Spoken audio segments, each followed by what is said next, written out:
To transpose the data, just highlight your table by clicking on the upper left corner of your table, and then Control Shift, arrow down, and then arrow right to highlight it. Control C to copy it, and then move somewhere where you want to paste the transposed data to. And then under the Home tab, you can see the paste ribbon here. Click on this one once, and then a set of icons will appear for pasting it. So the one for transpose is actually over here. So if you click on this one, it will automatically transpose your data. Then you can already delete your original table. And that's it.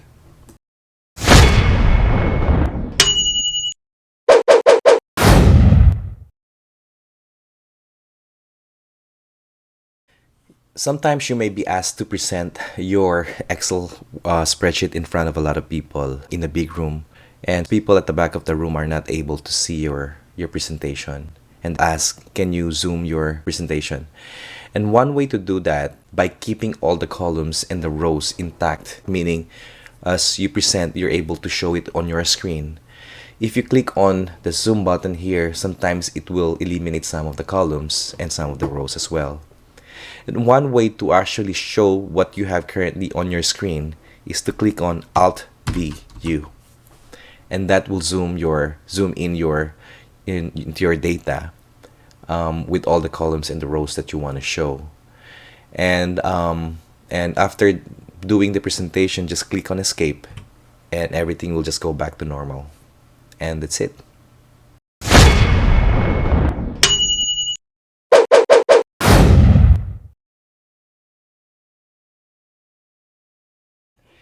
If you want to sort your data, there are actually a few ways on how to do it. For example, if you want to sort by region and then by ascending order of the order date, what you can do here is highlight your table, and then the first method is if you go to the to the Home button, you will see here under the editing ribbon there is a sort and filter. Click on that one. There is what you call the custom sort. And one way to do it is, if you want to sort first by region and then ascending order, sort on cell values. And then if you add another sorting level, just add another level here. If you want to sort by the order date, just click on this one, and then from the oldest to the newest, and then just click on this one here. And that is actually how to do it. The other way is under the Data tab. So if you click on Data, and then there is the Sort button here. And if you click on this one here, it will give you the same sorting window here. So that's one way. And the last approach that I would like to teach you is highlight this one. So let's unsort this one.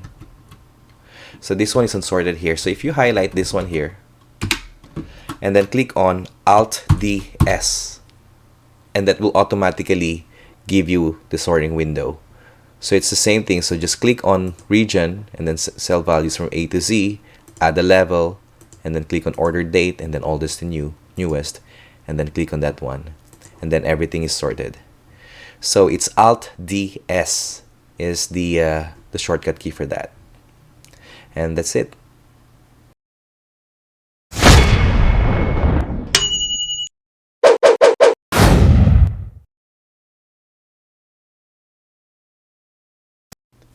VLookup and HLookup functions in Excel are very useful to a lot of Excel users. How we use them depends on how the data is structured. So in this case, you have two tables here for VLookup. So you have a table with 3 columns, and the columns are color code, items, and color name. The other table within the VLookup area here has the color code and the color name. And what you want to do is that you want to populate this one with the value in a color name. So in this case, it's like red for our. So how do we do that is we apply the VLookup function. So in this case, you have the address bar here. Just type equal sign and then VLookup, and then open and close parentheses, and then click on the function symbol here. So here, it brings you to the function arguments for VLookup. And what you need to do is that you need to define each of these parameters here. So the lookup value is actually this value here. The table array is actually the array of columns where you want to find this value from. In this case, the color code and the color name. Highlight both of those columns. The column index number is the name that corresponds to the value that you're trying to look for. This is the first column and this is the second column, so you should type 2.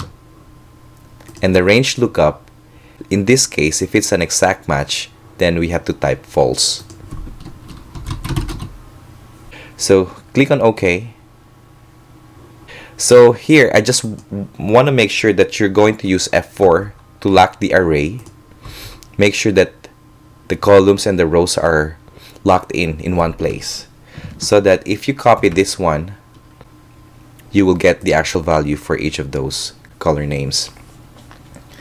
So with HLookup function, it plays a pretty similar role to the VLookup. The only difference is that the color code items and color name are situated in only one column, and then the color codes are actually the columns in your table. So in this case, the same thing. In your address bar, type HLookup, open and close, and click on the function symbol here. And then the lookup value is here, R, and then the table array is the same as this one here. And then the row index is the converted or the translated value for these particular values here. So in this case, it's row 1 and row 2. So you type in 2 and then again type false and click on OK. And you want to make sure that you're also locking your columns so that when you copy and move it to the other columns, the array will not move. It will be fixed in one location. So copy this one over here. And there you go. And that's how to use VLookup and HLookup functions in Excel.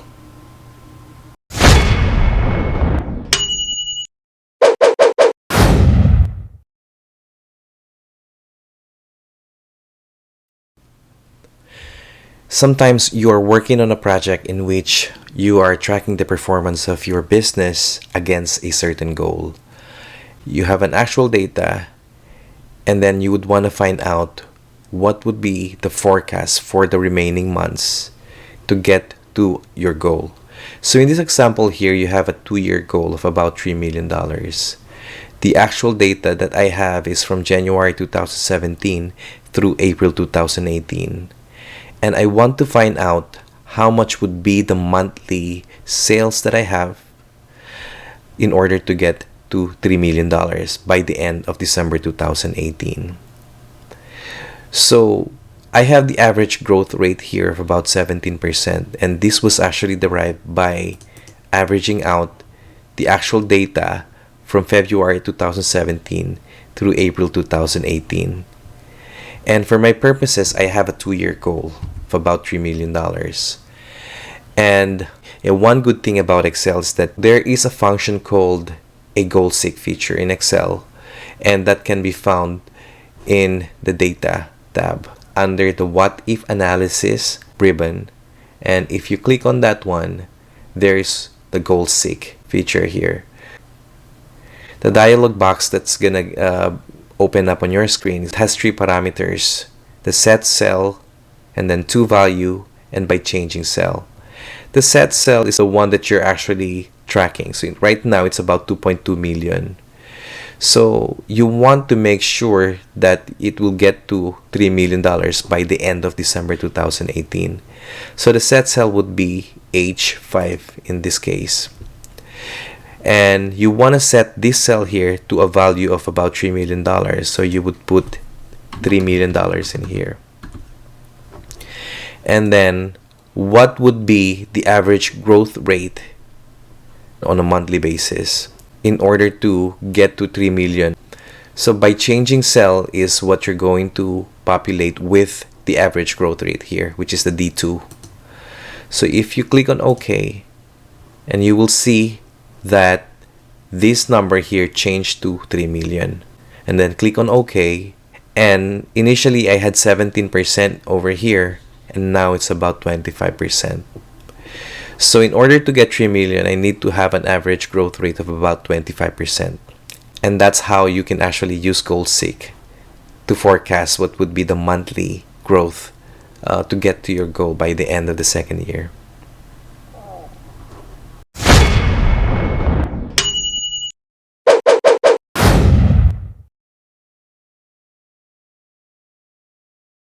Now I'm going to teach you how to use the table function in Excel to organize your data. So in this example here, you have a data where the list is actually getting bigger, and you want to organize your data in a much better fashion. To organize it is to use the table function by pressing Ctrl+T to highlight everything and then click on OK. There is a table header, so just click on this one here and then click on OK.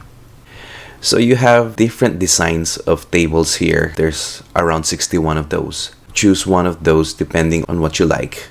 Now, one cool thing about this table function here is that when you have a table header here, click on anywhere on your table, the columns will change to the header name above there.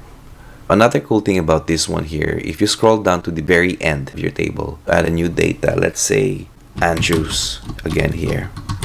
This will automatically create the formatting of that table. So let's move back up again here.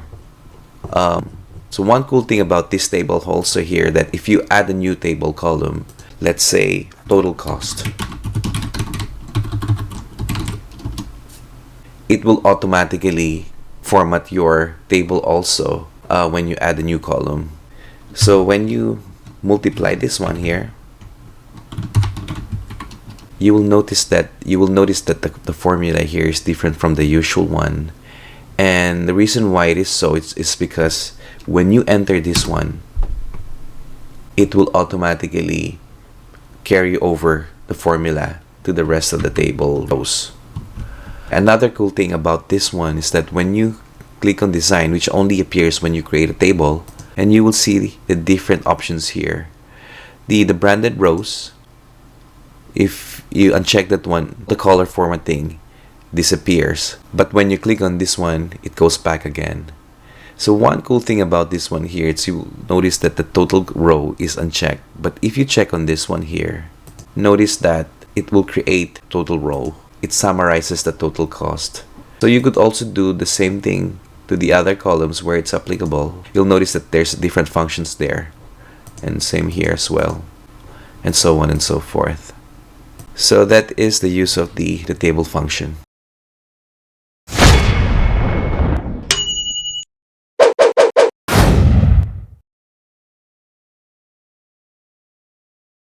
Another special feature within the table format. For example, if you have a list of names here like the representative, and if you want to count how many entries of Jones are there, one way to do it is by using the filter function in Excel by clicking on this drop down menu here, and if you unselect everything and then just click on Jones, you will be able to count how many Jones are there. And there are 1, 2, 3, 4, 5, 6, 7, 8 Jones. However, if your data is so big and counting it manually becomes impossible, one way to do it is within the table format is the use of the function called Countif.